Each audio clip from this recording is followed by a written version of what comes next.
Hi hello welcome to my channel Revathi aari works. என்னோடய சேனலை மறக்காமல் சப்ஸ்கிரைப் பண்ணுங்கள். பக்கத்தில் இருக்க பெல் பட்டனை ப்ரெஸ் பண்ணுங்கள். அப்போ தான் நான் போடுற புது வீடியோஸ் உங்களுக்கு வரும். அந்த வீடியோஸை நீங்கள் தொடர்ந்து பார்க்கலாம். இப்போ ஒரு ஆரி ஒர்க்கு ப்ளவுஸ் வந்து ஒர்க்கு முடிஞ்சிருச்சு. என்ன ஒர்க் பண்ணியிருக்கேன் அப்படின்றத எக்ஸ்பிளைன் பண்ணுறேன். அதே மாதிரி இவங்க என்னோடய கஸ்டமரும் இல்லை, என்னோடய ஸ்டூடெண்ட்டும் கிடையாது. இவங்க பக்கத்தில் எங்கேயோ கிளாஸ்க்கு முடிச்சிருக்காங்க. அதை முடித்ததை வச்சு அவங்க வீட்டில் ட்ரை பண்ணியிருக்காங்க. இது அவங்களோட ப்ளவுஸாக அவங்க கஸ்டமரோட ப்ளவுஸான்னு எனக்கு தெரியல. இவங்க என்ன பண்ணாங்க அப்படின்னா, பேக் நெக்கும் ஃப்ரண்ட் நெக்கும் அவங்க முடித்து கொண்டு வந்துட்டாங்க. ஸ்லீவ்லேயுமே இந்த பார்டர் வந்து பேசிக் லைன் ஒரு செட்டை ஒரு ஸ்லீவில் முடிச்சுட்டு மேலே ஷோல்டர்கிட்ட ஒரு டிசைன் வருது பாருங்கள். இந்த கர்வ்லேயும் இந்த ஒரு லைன் மட்டும் இன்னொரு ஸ்லீவுக்கு பண்ணிவிட்டு எனக்கு வந்து போட முடியல, சம் இஷ்யூஸு, நீங்கள் கொஞ்சம் எனக்கு ஹெல்ப் பண்ணுங்கள், இதை பண்ணி கொடுத்துருங்க அப்படின்னு சொல்லி கொண்டு வந்து கொடுத்தாங்க. நெட்டில் தான் சூஸ் பண்ணியிருந்தாங்க இந்த டிசைனை. அதை எனக்கு ஷேர் பண்ணியிருந்தாங்க. அதை பார்த்து நான் ஒர்க் பண்ணியிருக்கேன். என்ன ஒர்க் பண்ணியிருக்கேன் அப்படின்றத எக்ஸ்பிளைன் பண்ணலாம். இந்த ஸ்லீவ் ஃபுல்லாகவுமே நான் தான் பண்ணியிருக்கேன். ஆப்போசிட் சைடில் இன்னொரு ஸ்லீவுக்கு மட்டும் அவங்க பேசிக் லைனையும் இதில் ஒரே ஒரு ட்ராப் பீட் லைனை மட்டும் தான் பண்ணியிருந்தாங்க. கீழே வந்து பார்த்திங்கன்னா ஜரி வச்சு double line chain stitch, sugar bead, 3mm பீடும் ஒரு சுகர் பீடும் மாற்றி மாற்றி வச்சுட்டு, இதில் வந்து நம்ம ரெகுலராக ஒயிட் ரன்னிங் செயின் ஸ்டோன் தான் வைப்பேன். அவங்க வந்து இந்த காப்பர் கலர் கோல்டு மாதிரி இருக்குது, பியூர் கோல்டுன்னு சொல்ல முடியல, அந்த ஸ்டோன் வச்சுருந்தாங்க. அதனால் அதே மெட்டீரியல் கேட்டு வாங்கிட்டேன் நான் அவங்கக்கிட்ட. அந்த ஸ்டோன் செயினை வச்சு முடிச்சுட்டு, கிளிப் ஸ்டோன் வந்து ஐஸ் ஸ்டோன் இதுதான் அவங்க ஒட்டி வச்சுருந்தாங்க. இந்த சைஸும் என்கிட்ட இல்லை அப்படின்றதுனால இந்த ரெண்டு மெட்டீரியல் மட்டும் அவங்க கொடுத்துருந்தாங்க. லீஃப் ஷேப்புக்கு டபுள் சைடு ஐஸ் ஸ்டோனு பீச் 7000 க்ளூ வச்சு ஸ்டிக் பண்ணிவிட்டு, அகெயின் செயின் ஸ்டோனு, 3mm பீடும் சுகர் பீடும், அதுக்கு மேலே ஒரு சுகர் பீட் லைன், நல்லா ஒரு திக் லைன் வந்து பேசிக் லைன் கொடுத்தாச்சு. இது வந்து பார்த்திங்கன்னா 1/2 இன்ச் தான் டிஃப்ரெண்ட் வரும் இதுக்குள்ளே கேப்பு.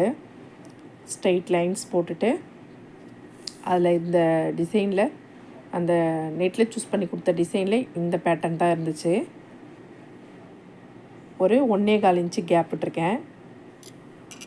1.25 இன்ச்சு கேப்பு விட்டுட்டு 4mm பீடும் சுகர் பீடும் ரவுண்ட் ஷேப் சுற்றிட்டு, அதே மாதிரி இன்னொரு ரவுண்ட் பீடுக்கு கேப்பு 1.25 இன்ச்சு அப்படி வச்சுருக்கேன் ஒரு லைனில். அடுத்த லைன்லேயும் இதுக்கு சென்டர் பண்ணி இதிலேருந்து 1.25 இன்ச்சு அப்படி பண்ணி இதில் வந்து ட்ராப் பீடு ஒரு 4mm பீடு ஒரு ட்ராப் பீடு அந்த மாதிரி மாற்றி மாற்றி ஒரு லைன் அப்படி பண்ணியாச்சு. இந்த ஷோல்டர் கிட்ட பார்த்திங்கன்னா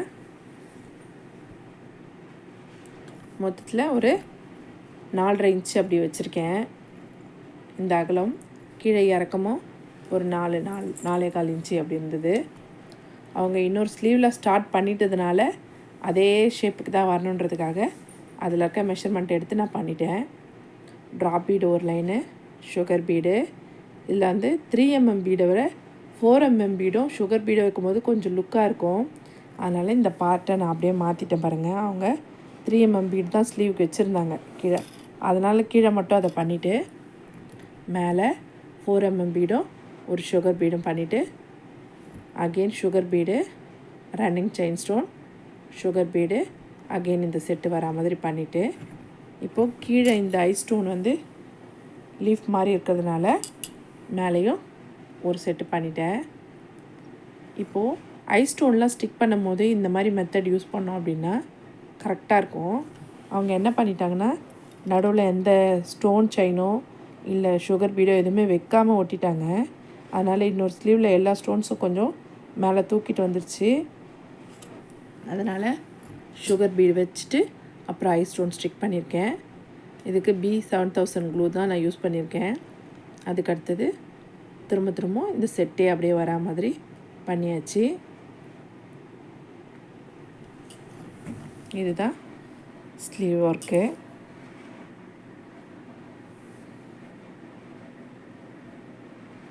இப்போது இதில் இன்னொரு டிப்ஸ் என்ன அப்படின்னா, இந்த ஸ்லீவில் வந்து ஷார்ப்பெல்லாம் இந்த பக்கம் பார்த்தா மாதிரி இருக்குது பாருங்கள். அப்போ வந்து இது வந்து என்ன ஸ்லீவ் அப்படின்னா லெஃப்ட் ஹேண்டு ஸ்லீவு. இது ஆப்போசிட்டில் அப்படியே மாறும்போது அது ரைட் ஹேண்டு. இந்த ஷேப்புக்கு வந்துருச்சுன்னா அது ரைட் ஹேண்டு. அந்த மாதிரி நம்ம வச்சிடணும். மாற்றி வச்சிட்டோம் அப்படின்னா இந்த ஷேப்பு மாறிடுச்சுன்னா ஸ்லீவும் மாறிடும், எல்லாமே தலைகீழாக பார்த்த மாதிரி ஆகிடும். டைலர்கிட்ட ஸ்டிச் பண்ண போகும்போது நீங்கள் கொடுக்கும்போது இதெல்லாம் பார்த்து நீங்கள் கவனித்து கொடுத்தீங்கன்னா, இது ரைட் சைடு இது லெஃப்ட் சைடு அப்படின்னு பண்ணி சொல்லி கொடுத்தீங்கன்னா அவங்க பர்ஃபெக்டாக ஸ்டிச் பண்ணுவாங்க. இப்போது பேக் நெக்கு, ஃப்ரண்ட் நெக்கு, இன்னொரு ஸ்லீவையும் நம்ம பார்க்கலாம். பேக் நெக்கு பார்க்குறோம் பாருங்கள். பேக் நெக்கு ஷேப்பெல்லாம் கொஞ்சம் பர்ஃபெக்டாக தான் போட்டிருக்காங்க. இவங்க ரொம்ப பிகினர்ஸ்ன்னு நினைக்கிறேன்.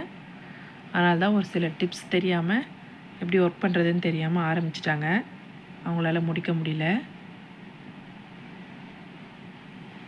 சேம் தான், ஸ்லீவில் கீழே என்ன ஒர்க் பண்ணியிருந்தனோ அதே தான் பண்ணியிருக்காங்க. புட்டாஸ்க்கு மட்டும் கிளிப் ஸ்டோனு ஸ்மால் சைஸை ஸ்டிக் பண்ணிவிட்டு சுகர் பீடில் அவுட்லைன் பண்ணியிருக்காங்க. அப்படியே வந்து இதுக்கு ஆப்போசிட்டில் ஃப்ரண்ட் நெக்கு கொடுத்துருக்காங்க.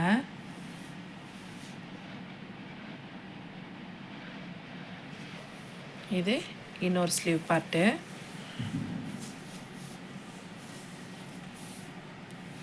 கீழேயும் இதில் ஒரு லைனை மட்டும் அவங்க பண்ணி கொடுத்துருந்தாங்க, மீதியெல்லாம் நான் பண்ணிட்டேன். இந்த டிசைன் பிடிச்சிருந்தா லைக் பண்ணுங்கள், ஷேர் பண்ணுங்கள், கமெண்ட் பண்ணுங்கள் ஃப்ரெண்ட்ஸ். தேங்க்யூ ஃபார் வாட்சிங் திஸ் வீடியோ. தேங்க்யூ.